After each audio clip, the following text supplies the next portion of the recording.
এই মসজিদ সুন্দরভাবে হোক, সকলের সহযোগিতা হোক, আর সামাজিক কাজও তো একটা ইবাদত। এখানে আমাদের মসজিদের জায়গা হলো প্রায় 3 কাঠার মতো।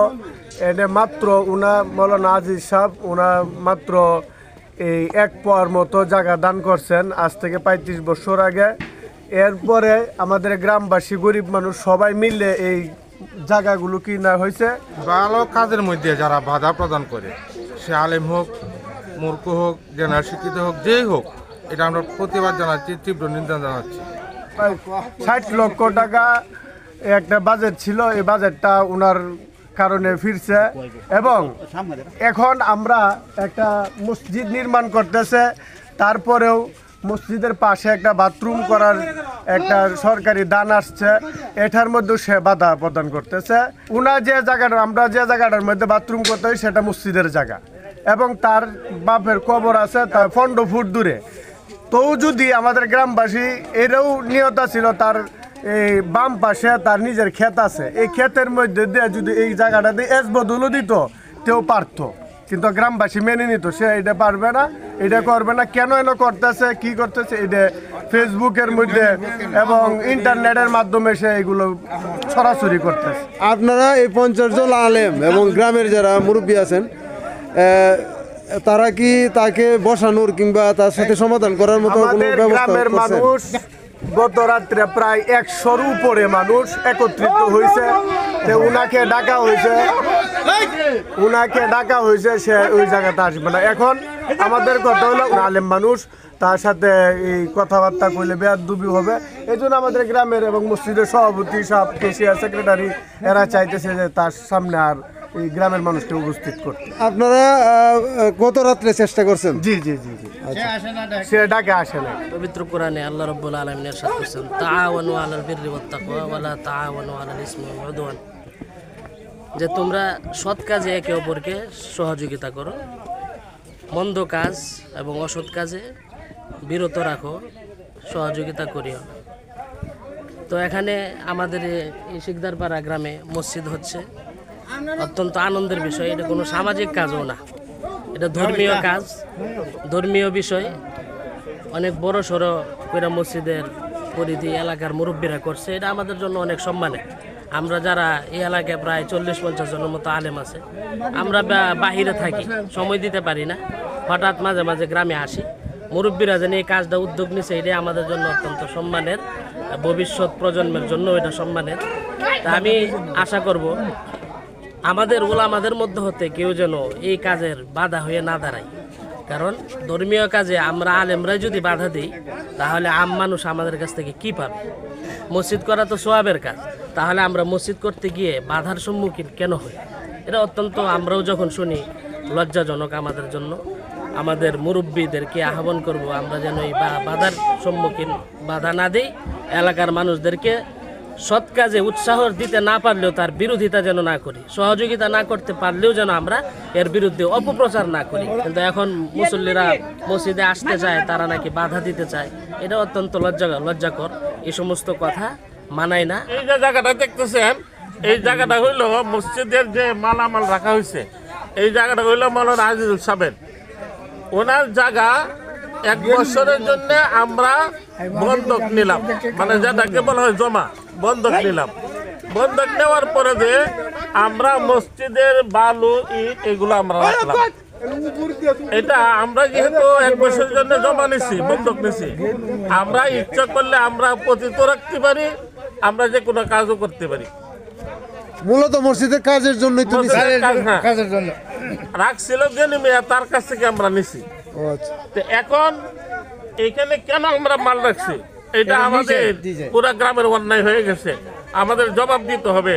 এই মাল সরাই নিতে বলে আমাদেরকে হুমকি দেয়, বিভিন্ন ধরনের ট্রেন দেয়। তাছাড়া আমাদের মেয়াদ তো আছে 1 বছরের। এক পাশে ফসল আছে না, আর এই পাশে মসজিদের কাজের জন্য এটা ভাড়া নিচ্ছে না। মানে এই জায়গাটা আইজুল মৌলানার কাছ থেকে আমাদের গ্রামের গেনু মিয়া, হ্যাঁ, উনি লিজ দিছে, মানে 1 বছরের লাগে জমা পত্তন নিছে, তার কাছ থেকে আপনারা নিছেন। পত্তন নিয়ে সে পশিল করছে। পরে আমরা যখন জায়গা নাই সংকুলন মালামাল তৈতে পারি না, তখন আমরা গেনু মিয়া বললাম যে তুমি যেহেতু জায়গাটা জমাতে রাখছো তা আমরা কটা জায়গা দাও, আমরা কিছু মালামাল তুই পরে বেটা নিজ দেয় কই যে আমার কোনো আপত্তি নাই, আপনারা মালামাল যত জায়গা লাগে আমার জায়গা তার তো পরে আমরা তৈছি তৈয়া পরে আমরা 10 বিবেচনা করে তারা কিছু টাকাও দিলাম, যে বেড়া যখন গরিব মানুষ আর কান তো জমা রাখছে তখন তারে আমরা জমা পাবো, তারেও আমরা কিছু 3000 টাকা দিলাম। এখন কালকে আজিজুল মৌলানার ছেলে আলামিন হ্যাঁ এইখানে নিষেধ দিছে যে আমার তাই ন খাতে কই জিনিস মসজিদের মাল তৈল আমরা তো মসজিদের মাল তো এই টাকা হচ্ছে না, তখন আমরা তো জমা রাখছি যে আমল তা আমরা হসিল করা মালামাল তো আমরা লাভ ধরা লাগে এটা করবো। আমি তো এই ফসিলের লাগে জমা দিছি, মাল তোলার লাগে জমা দিছি না, এটা না নিষেধ করছে। সে মসজিদের বিরুদ্ধে সে বিদ্রোহী একজন আলে। মূলত কারণটা কি, মানে এরকম করতেছে কেন? সে মসজিদ ওর জন্য দিবে না কেন? মসজিদ তো ওই তো সে উনি তো দোষের ভোগ কেনা, সে দোষের বিরুদ্ধে আমরা সারা দোষ এনে আছি, সে এনো নাই গা, তারে ডাকছি, সারা দেশের মানুষে ডাকছি, সে আসবে না। পিছনে কোনো অন্য কোনো কারণ আছে কি? না অন্য কিনো কারণ আমরা ভাই না বিষয়া, হ্যাঁ আমরা ভাই না উনি বলেন আলেমরা ঋষা ঋষি অন্য আলেমরা আইলে হারা হুল্লি উঠে আর শিকদার বারাগামে 100 আলেম আছে, 100 আলেমরে হারা হুজ করতে রাজি না, বন্ধ কইছে আইজুল মৌলানা ছেলে উনা মৌলানা। প্রিয় দর্শক, এই শিকদারপাড়া যে মসজিদে ভিত্তিপ্রস্তর স্থাপন হয়েছে, সেই মসজিদের জমি অক্ষ করে দেওয়া হয়েছে অনেক পূর্বেই এই গ্রামেরই মাওলানা আজিজুল সাহেব এখানে এটা অক্ষ করে দিয়েছেন, কিন্তু বর্তমানে ওনার ছেলে আলামিন এই জায়গাটা নিয়ে একটা বিতর্ক সৃষ্টি করেছে ফেসবুকে স্ট্যাটাস দিয়ে।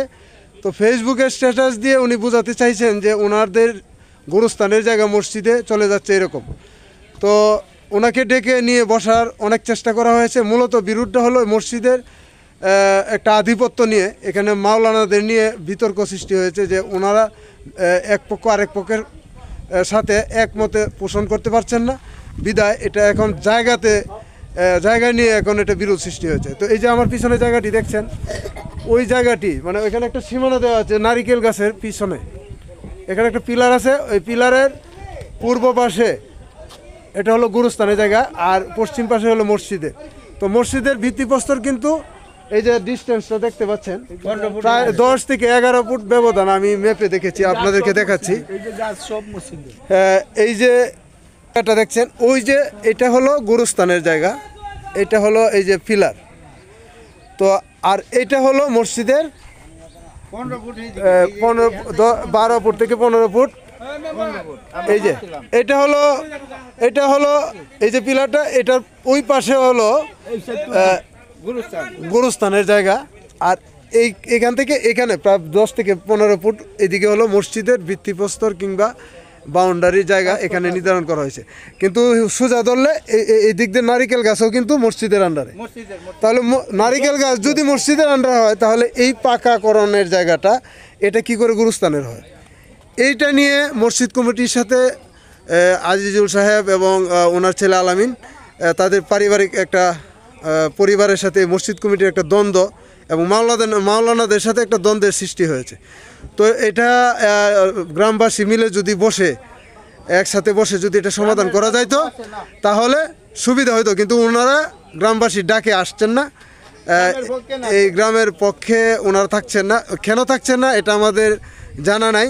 ওনাদের সাথে আমাদের যোগাযোগ করার চেষ্টা করা হবে এবং এটা একটা যেহেতু গ্রামের বিষয়, আশা করি এটা সমাধান হলে সকলেই উপকৃত হবে এবং ধর্মীয় প্রতিষ্ঠান এখানে সকলের মতামত নিয়ে সুন্দরভাবে সহাবস্থান করাই সকলের উচিত। মসজিদ এবং গুরুস্থান নিয়ে যে আধিপত্য এবং রাজনীতি এটা যেন অচিরেই বন্ধ হয়, এজন্য এলাকার গণ্যমান্য ব্যক্তি, চেয়ারম্যান, মেম্বার, এখানে মাওলানারা আছেন, মুফতিরা আছেন, সকলকে নিয়ে এটা দ্রুত সমাধান করার আহ্বান জানাচ্ছি। এবং জ্ঞানী মানুষ ছাড়া কেউ মুফতি হতে পারে না এবং আলেম হতে পারে না। তো আল্লাহ তাদের সহায় হন এবং এই সমাধানটা দ্রুত হয়ে যাক সেই প্রত্যাশা নিয়ে আমি এখান থেকে বিদায় নিচ্ছি। সাদেকুর রহমান রতন, তারার বিচিত্রা টিভি, তারার কিশোরগঞ্জ।